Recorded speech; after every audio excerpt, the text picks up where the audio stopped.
Hello friends. तो आज के इस वीडियो में हम लोग हिंदी ग्रामर का एक टॉपिक का नोट्स लेके आए हैं जिसका नाम है वाच्य।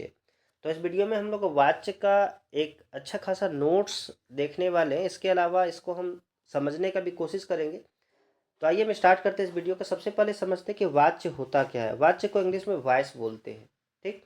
तो वाच्य क्या क्या होता है, तो वाक्य में प्रयुक्त क्रिया। कोई भी जो वाक्य बनता है ना, उसमें क्रिया जरूर होता है। एक सब्जेक्ट होता है, वो क्रिया होता है। तो जो क्रिया है ना, वो क्रिया किसके अनुसार प्रयुक्त हुआ है, किसके अनुसार प्रयुक्त हुआ है कहने का मतलब क्या है कि उस जो क्रिया है ना, किसके अनुसार बदल रहा है, कर्ता के अनुसार बदल रहा है कि कर्म के अनुसार बदल रहा है। तो वही बोला गया है कि क्रिया किसके अनुसार प्रयुक्त हुआ है, इसी का पता करना जो है ना वाच्य कहलाता है। वाच्य को जो है ना एक ट्रिक के माध्यम से हम लोग सॉल्व करेंगे ताकि वाच्य जो है ना हम लोग को ज़्यादा दिनों तक याद रहे। तो आइए हम स्टार्ट करते हैं। वाच्य जो है ना तीन प्रकार के होते हैं। पहला है कृत्रिवाच्य। पहला क्या है? कृत्रिवाच्य। दूसरा है कर्मवाच्य और तीसरा है भाववाच्य।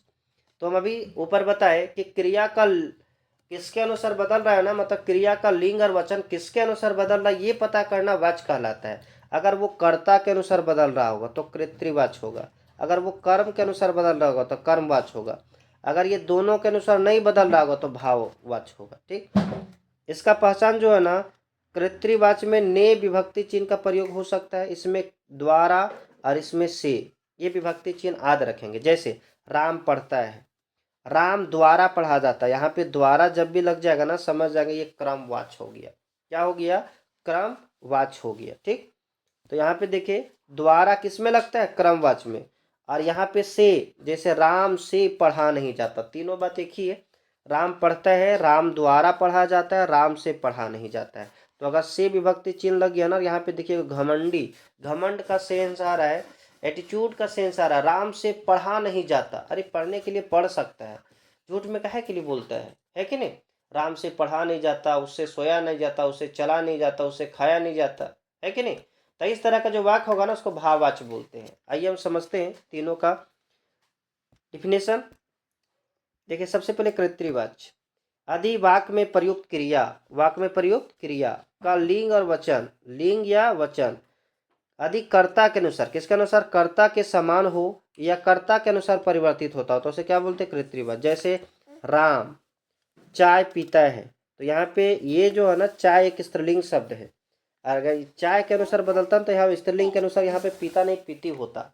लेकिन यहाँ पे क्या है? पीता है। तो ये राम पुल्लिंग है और यहाँ पे भी पुल्लिंग आया है, तो ये कर्ता के अनुसार बदल रहा है। तो जब ये कर्ता के अनुसार बदलेगा ना, तो उसको कृत्रिवाच्य बोलते हैं। इसके अलावा जितना तरह का भी साधारण वाक्य होता है ना, जिसको हम लोग यूज करते हैं आम बोलचाल की भाषा में, सरल वाक्य भी हम लोग पढ़े ना, वही सरल वाक्य को हम लोग कृत्रिवाच्य बोलते हैं। ठीक है। अगला हम लोग आते हैं क्रमवाच्य। क्रमवाच्य किसको बोलते हैं ये समझते हैं। देखिए यहाँ पे आदि वाक्य में प्रयुक्त क्रिया, वाक्य में प्रयुक्त क्रिया का लिंग और वचन, लिंग और वचन अधिक कर्म के अनुसार, किसके अनुसार? कर्म के अनुसार बदलता हो या कर्म के समान हो, तो वहां पे जो है ना कर्मवाच्य होता है। क्या होता है? कर्मवाच्य। जैसे हम लोग समझने की कोशिश करते हैं, राम के द्वारा, यहाँ पे के द्वारा तो जुड़ता है, ये बात तो हम लोग जानते हैं पहले से भी, ट्रिक में देखे हम लोग। राम के द्वारा पुस्तक पढ़ी जाती, यहाँ पे देखिए ये पुस्तक स्त्रीलिंग शब्द था, इसीलिए यहाँ पे क्या है? पढ़ी आया है। अगर ये राम के अनुसार होता तो यहाँ पे क्या होता है? पढ़ा जाता है। राम के द्वारा पुस्तक पढ़ा जाता है, लेकिन यहाँ पे लिखा हुआ पढ़ी जाती है। तो पढ़ी क्या है? पढ़ी एक स्त्रीलिंग शब्द है और ये पुस्तक स्त्रीलिंग है। तो ये किसके अनुसार बदल रहा है? कर्म के अनुसार। कर्म इसमें है ना। कर्म को पहचानने के लिए क्या यूज करते हैं? तो क्या लगा के क्वेश्चन करते हैं। क्या पढ़ता है? पुस्तक पढ़ता है कि नहीं? तो ये कर्म है और ये पढ़ी जो है ना, ये कर्म के अनुसार आया। अभी हम लोग समझे कि अगर कर्म के अनुसार बदल रहा है ना, तो उसको कर्मवाच्य बोलते हैं। इतना पहचानने से ज्यादा अच्छा है, खाली हम द्वारा याद रखेंगे। अगर द्वारा लगा हुआ है तो समझ जाएंगे कौन सा वाच्य है? कर्मवाच्य है। जैसे राम के द्वारा अखबार पढ़ा जाता, अखबार पुलिंग है इसीलिए यहाँ पे पढ़ा आया है।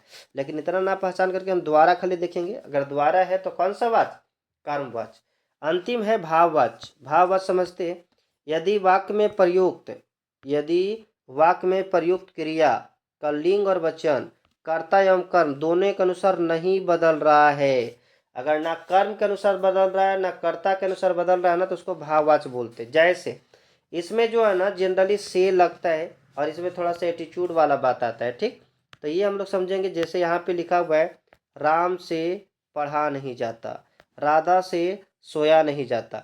यहाँ पे देखो सोने के लिए जो है ना, अगर बोल दिया जाए सोने के लिए तो दिन भर सो सकती है, लेकिन यहाँ पे क्या एक घमंड वाला सेंस आ रहा है ना, राम से पढ़ा नहीं जाता, राम से सोया नहीं जाता, मुझसे चला नहीं जाता, उससे दौड़ा नहीं जाता, उससे खाया नहीं जाता। इस तरह का जितना भी वाक्य होगा सब का सब भाववाच्य होगा। तो आज के लिए इतना ही। आपको यह वीडियो कैसा लगा कमेंट करके ज़रूर बताइएगा। और अगर आप 7 से लेकर के 12th क्लास में अगर आप हो और आप एक अच्छी तैयारी करना चाहते हो तो इस चैनल को सब्सक्राइब करके रख लीजिएगा, ताकि आने वाला वीडियो जो है ना सबसे पहले आप लोग के पास पहुँचे। धीरे धीरे हम जो है ना सभी सब्जेक्ट का वीडियो डालने का कोशिश करेंगे। तो आज के लिए इतने ही, तब तक के लिए बाय बाय, धन्यवाद।